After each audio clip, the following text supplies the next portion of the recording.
The BJP-led NDA has returned to power in the Lok Sabha elections in India with a wafer-thin majority.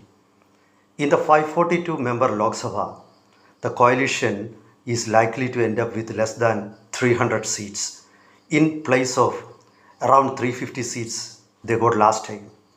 Now, for the BJP, this is like winning the battle but losing the war. Now, what is the message of this result? What are its implications? Let us take a closer look into the results. Welcome to Insights. This is Hari Kumar. Now, the elections are definitely a personal setback to Prime Minister Narendra Modi and his confidant Home Minister Amit Shah. Actually, they have been cut to size by the poll results. Now, there has been an undercurrent which has damaged the prospects of BJP, especially in the biggest Indian state, Uttar Pradesh, which sends 80 plus MPs to the Lok Sabha. Now, what could be the reasons? Prima facie, there are a few reasons. Let us go through them one by one. Now, one of the major reasons could be, number one is the BJP government under Narendra Modi last time failed to implement any major welfare schemes for the middle class. The middle class, which has been supporting the BJP and Narendra Modi during the last 10 years, had expected some freebies which the government has not implemented or the manifesto has not promised. This could be one of the major reasons. The second reason could be inner strife in Sangh Parivar, which is the family, a large famcoil group of organizations, including the BJP, the RSS, then other frontal organizations. So that could have been one of the reasons for the low polling percentage in a few North Indian states. Then that could also well explain the low majority for Prime Minister Narendra Modi in his own constituency. Now, the third could be the lack of competence of the propaganda machinery of the BJP. And they seem to have failed to communicate some of the major gains of the government to the public. That could be another reason. And the fourth reason could be the general unhappiness in North India against dominance of Gujarati politicians in power. They might have also been unhappy about certain Gujarati businessmen wielding enormous power in the government. So that also could be one of the reasons. Let us go into all those perceived reasons one by one. Now, the middle class, which has been supporting the BJP government, had expected some freebies when the country had registered good economic growth. So, but the government has not announced any major tax cuts. The middle class had expected income tax cuts, and they have been complaining that the tax rates have been very high. But the finance minister had not taken any step to cut income tax or provide another freebies. Actually, in the few assembly elections in which BJP lost during the last 5 years, the opposition which came to power had banged on welfare schemes. For example, in Delhi, the free electricity. In Karnataka, when Congress won, they had promised free travel to women on government transportation services. And the people really want that. They want the benefits of the economic growth to trickle down to middle class and the lower class. Unfortunately, Modi government failed to do that. So this could be a major reason. Prime Minister every time when BJP won elections, that is in 2014 and 2019, they had raised or they had promised certain things or they had very specific goals.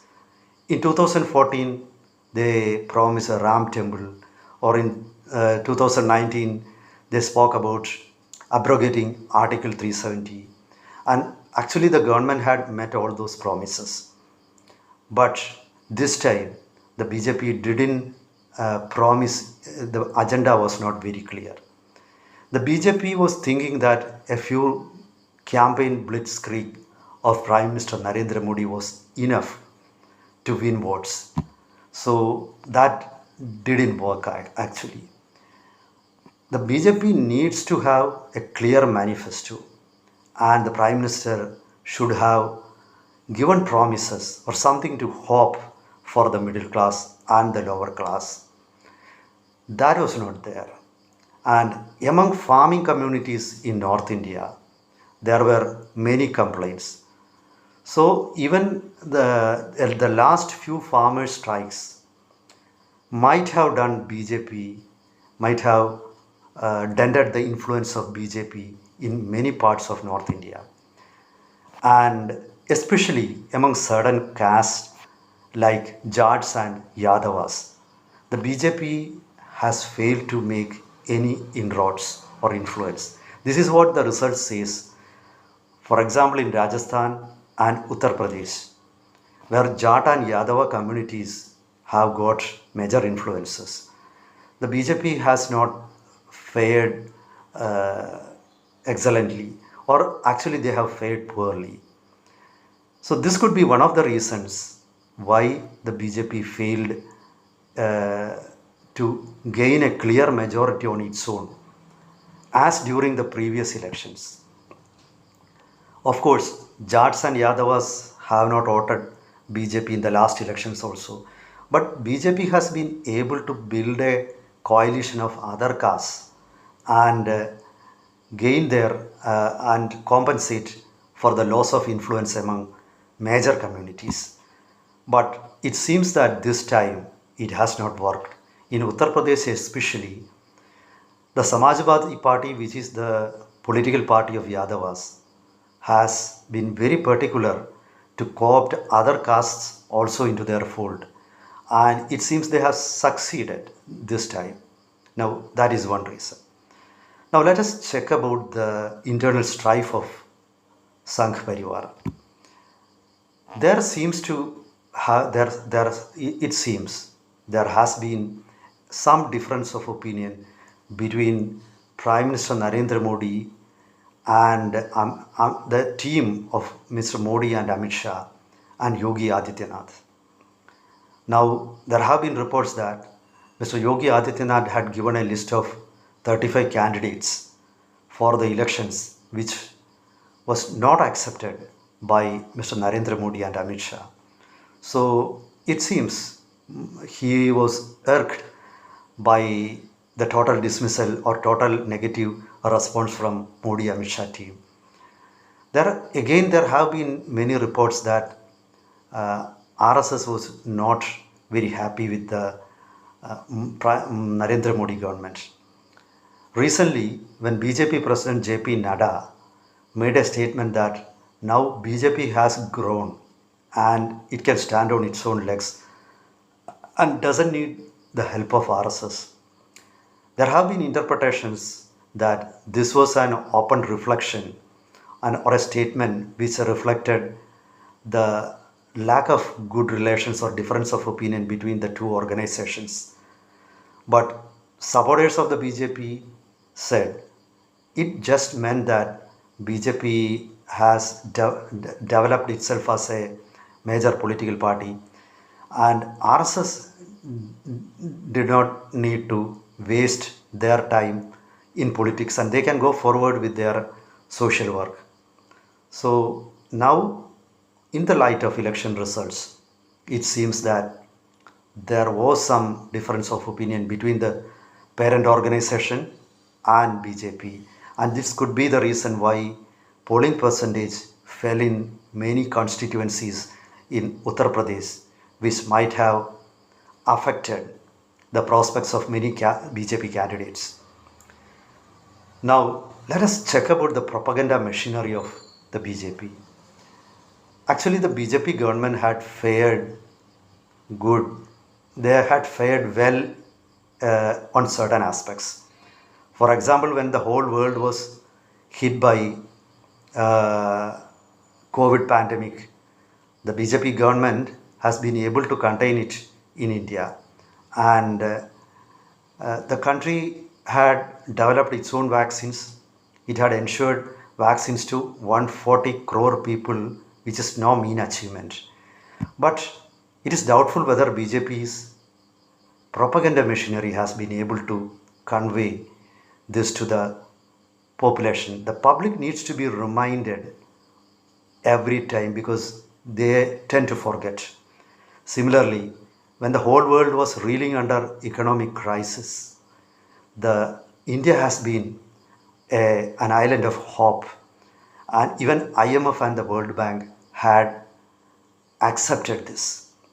But for example, Pakistan and Sri Lanka, which are neighboring countries in South Asia, have gone through severe difficulties. But BJP's propaganda machinery has not highlighted this during the election campaigns. So the people have forgotten all the achievements. The BJP government actually didn't do bad. They might not have risen up to expectations, but the propaganda machinery totally failed. So this is one area which caused the downfall of the BJP. Now let's look into some regional tussles. In North India, there has been some kind of unhappiness over the prominence of Gujarati politicians in Delhi, because Uttar Pradesh used to send prime ministers. Almost all of them, many of the prime ministers in India have been from UP. And though Mr. Narendra Modi shifted to Varanasi, he is of course from Gujarat, and there have been many complaints that many Gujarati businessmen like Adani or Ambani, they were calling the shots. So this has created some sort of unhappiness in among North Indian leaders and businessmen. Perhaps that could be the reason why during the election campaign Narendra Modi tried to distance himself from Adani and Ambani and said Congress was getting major donations from these groups. Anyway, there was some kind of feeling in the north against Gujaratis gaining so many projects, so many benefits, and they didn't want Amit Shah to succeed Prime Minister Narendra Modi. So that fear has been exploited and highlighted by the opposition. Delhi Chief Minister Arvind Kejriwal, when he was given bail during the elections, during his speeches he had said about it.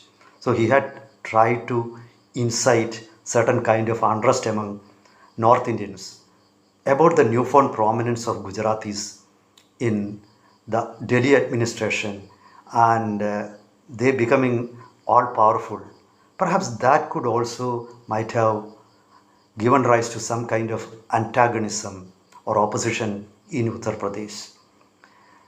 Now, however hard Modi tried to distance himself from vested interest groups, he might have to bear some level of the repercussions of such allegations. Perhaps that also had affected the chances of BJP. Now, in the coming days for the BJP, it would be difficult to implement many of their agendas like uniform civil code. Now, unlike the previous BJP governments, the BJP governments under Narendra Modi this time could be under pressure from allies, for example, Chandrababu Naidu and Bihar Chief Minister Nitish Kumar, who are not known to be very loyal to the coalition, and many times BJP itself had alleged that they were chancers or fortune seekers. Now, the government will be under constant pressure from allies, could be this time. So Narendra Modi, who is not a great networker or who is not a great coalition builder, might be under certain type of pressure this time. Perhaps there could be pressure to nominate another prime minister or maybe a deputy prime minister. So all those are going to have implication in the governance. So let's see how things develop in the coming days. Meet you with another topic next time. Till then, goodbye.